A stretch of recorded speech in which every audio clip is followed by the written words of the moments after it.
Depuis l'attaque des groupes terroristes au Mali ayant entraîné la mort du ministre ainsi que de nombreux civils, la question revient encore. Est-ce que la France soutient les terroristes au Sahel? Pendant longtemps, il a été affirmé que la France arme et entraîne les terroristes au Sahel. Mais est-ce que cela est vrai? Analysons les faits depuis l'attaque au Mali par une coalition de groupes terroristes et de mercenaires incluant le JNIM. Tout d'abord, l'attaque a été conduite par plus de 12 000 terroristes, et selon les experts, cette attaque s'est inspirée du scénario syrien ayant entraîné la chute de Bachar al-Assad. On se rappelle que le nouveau leader de la Syrie, autrefois terroriste recherché par la France pour avoir commis des attentats en France, a été reçu à l'Élysée après la chute de Bachar al-Assad.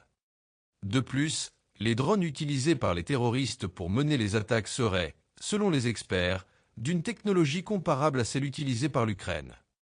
Encore, on se rappelle que la France a été accusée d'avoir créé une situation particulière à Kidal.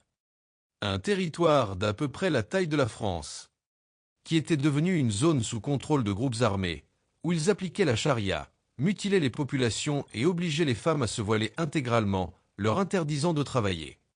Cela a duré près d'une décennie, mais le Mali, avec à sa tête Assimi Goïta après avoir chassé la France en 2022, a repris Kidal, occupé par les terroristes, le 14 novembre 2023 et récupéré la localité en moins de 24 heures de combat.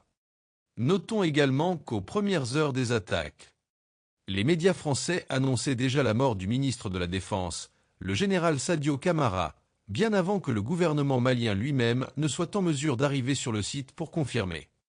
Pendant que l'armée malienne se battait pour neutraliser les terroristes afin d'accéder à la résidence du ministre de la Défense où l'attaque a eu lieu, ces médias français partageaient déjà les informations selon lesquelles le ministre avait été éliminé par les djihadistes. La question est qui leur a donné l'information?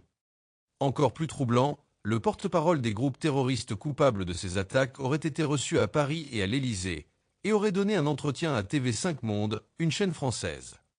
Maintenant, regardons la publication des médias français après l'attaque massive terroriste au Mali, qui a été copieusement matée par l'armée malienne, avec le soutien du Burkina, du Niger et de la Russie.